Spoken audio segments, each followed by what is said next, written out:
Salut les 20 joueuses et 20 joueurs, bienvenue dans cette 20 jeux de vidéo. Ici Swatch et aujourd'hui on va déguster le Temps des Merveilles, la dernière extension des Architectes du Royaume de l'Ouest, toujours des deux mêmes auteurs, S.J. McDonald et Shem Phillips, édité en français chez Pixie Games. Alors dans cette vidéo, on va juste se concentrer sur l'explication des règles et la dégustation de l'extension. Donc je ne vais pas vous reparler du jeu de base, il existe d'autres vidéos pour voir ça. Donc en quoi consiste cette extension? En fait, vous voyez ici, il y a une deuxième extension aussi, c'est le plateau en néoprène, assez sympa à jouer. Il crolle un petit peu, donc il va falloir un peu corriger ça, en le pliant sûrement dans l'autre sens.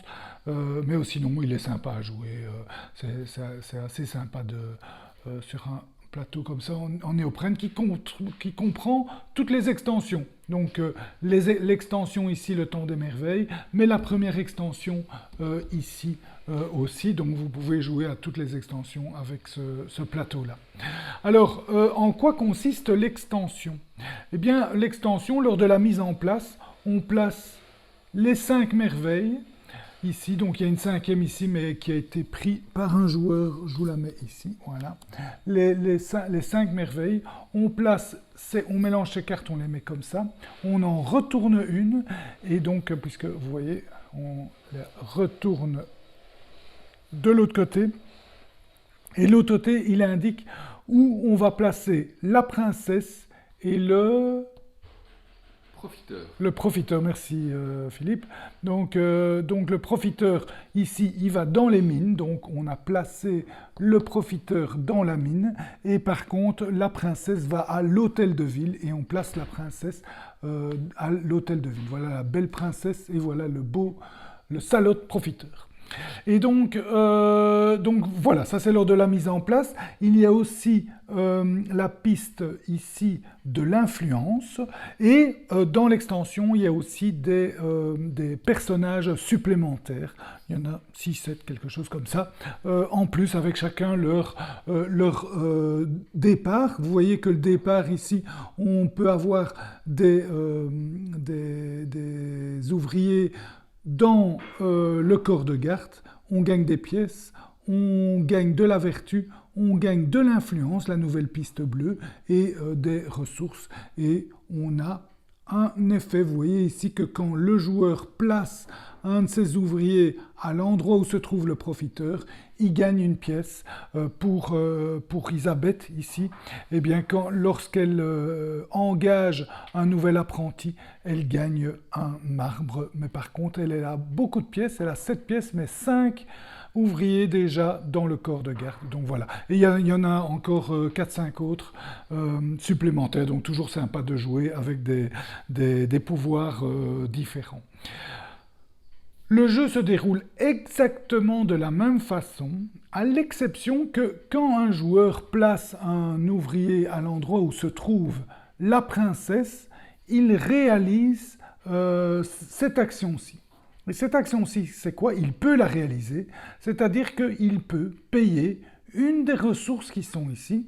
Par exemple, il paye un marbre, il le dépose là, et il gagne 2 influences, donc il augmente sur l'influence. À noter que quand on passe de là à là ou de là à là, on gagne immédiatement une carte bâtiment.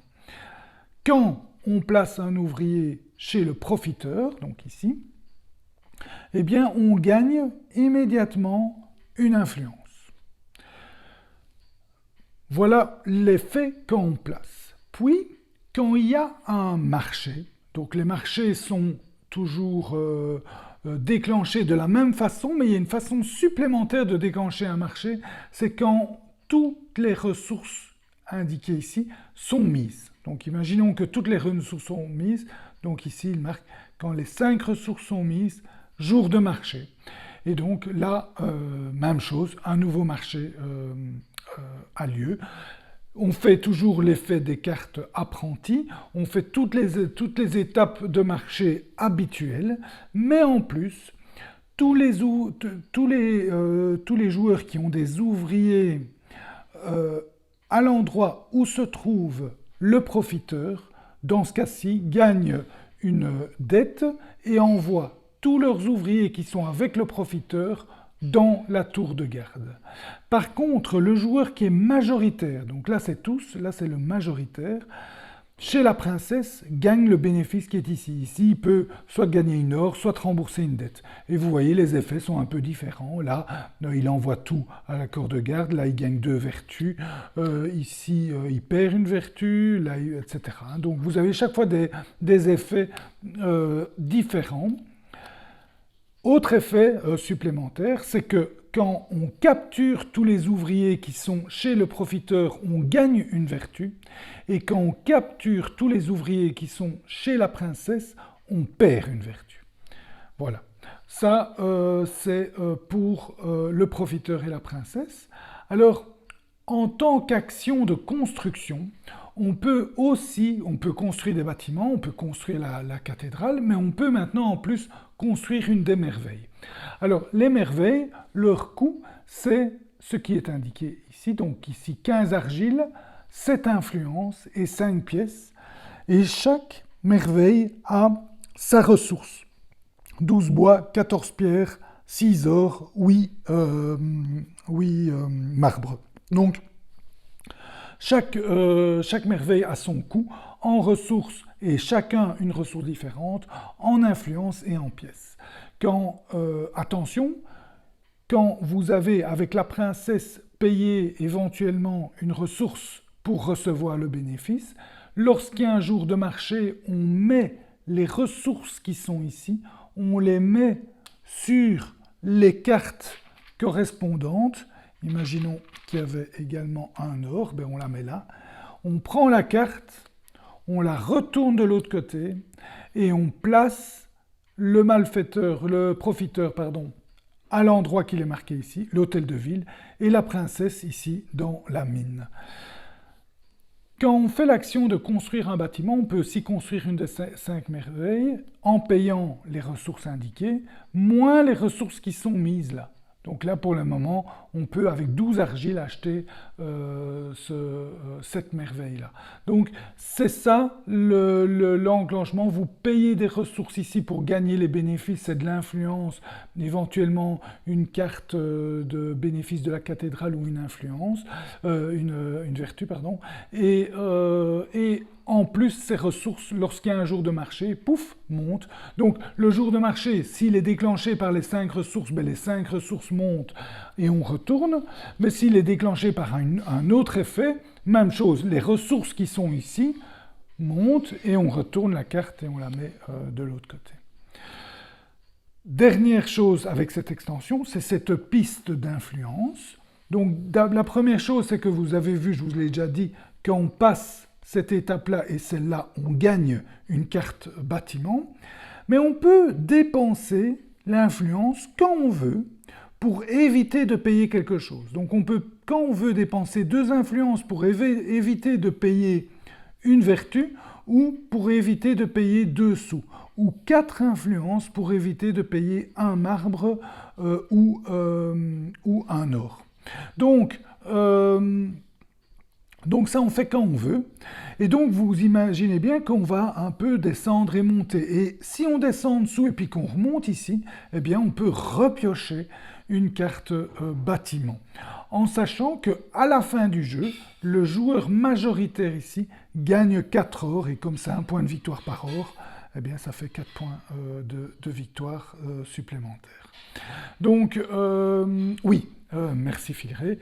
Encore dernier élément, c'est que quand on construit une merveille, on gagne immédiatement les 2 vertus qui sont là, on prend la merveille devant soi, on gagnera les points de victoire à la fin du jeu, mais en plus, on place la merveille où on veut, sauf à la mine et à certains endroits. Donc ça y est, je vous réfère aux règles pour voir exactement, mais je sais qu'on peut mettre à la forêt, à l'atelier, à l'hôtel de ville, à la carrière, à l'atelier ici, au moins. On ne peut pas mettre dans le bâtiment des impôts.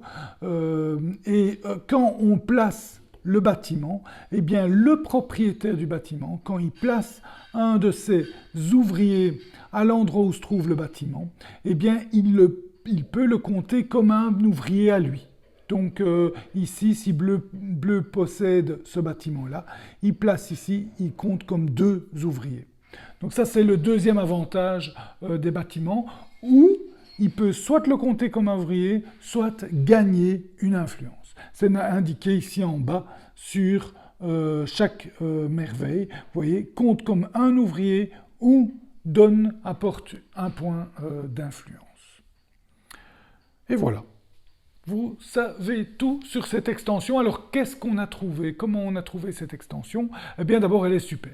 Elle est surtout super pour la reine, la princesse, pardon, et le profiteur. Ce jeu d'essayer d'avoir la majorité à la reine. Quand on met chez la reine de pouvoir payer une ressource pour gagner de l'influence. Ce jeu de majorité dans les influences, de dépenses d'influence pour éviter de dépenser des choses. Tout ça est vraiment chouette. Tout ça et apporte vraiment des choix supplémentaires. Vous allez plus facilement placer chez le profiteur ou chez la princesse pour faire certains effets. Et éventuellement, veiller à ne pas se faire prendre, parce que quand il y a un jour de marché, tous ceux qui sont chez le profiteur vont dans la forteresse. Donc tout ça, dans le corps de garde, pardon. Donc tout ça fait que ça donne une certaine dynamique, plus l'aspect de capturer des gens chez la princesse ou chez le profiteur qui profite ou pas. Donc tout ça se joue très bien et donne des choix supplémentaires, des options supplémentaires qui sont vraiment sympathiques. Les bâtiments, on les a trouvés assez chers. Donc à voir dans plus de parties que ce qu'on a fait, mais en tout cas, a priori, ils sont pas super intéressants, ils sont très chers, mais voilà, c'est à voir. En fait, je pense qu'il vaut mieux les acquérir très tôt dans la partie. Si au plus tard vous les acquérez, au moins ils seront intéressants, puisque vous ne pourrez pas profiter de leur bénéfice d'apporter un ouvrier supplémentaire ou une influence. Voilà, donc ceux-là, on les délaisse un petit peu plus. Par contre, jouer avec le profiteur et la princesse, plus jouer avec son influence, ça, on le fait à fond, et ça vous ouvre des voies. Hein. Vous allez pouvoir vous dire, tiens, au lieu de payer 2 pièces, hein, j'ai plus de pièces, au lieu de payer 2 pièces, hop, je descends de 2 crans, pardon. Donc tout ça, même chose pour l'or et le marbre. Hein. Vous voulez monter dans la cathédrale, vous ne devez pas essayer de comment je vais faire pour gagner mon or. Il faut d'abord que je mette un à la mine, puis un deuxième à la mine pour gagner enfin un or. Non. Vous descendez de 4, évidemment, il va falloir monter avant. Mais donc voilà, ça vous donne des combinaisons, des options supplémentaires assez sympathiques. Voilà, c'était donc la dégustation du Temps des Merveilles. J'espère qu'elle vous a goûté. Je vous souhaite de bien vous amuser. Santé et à bientôt.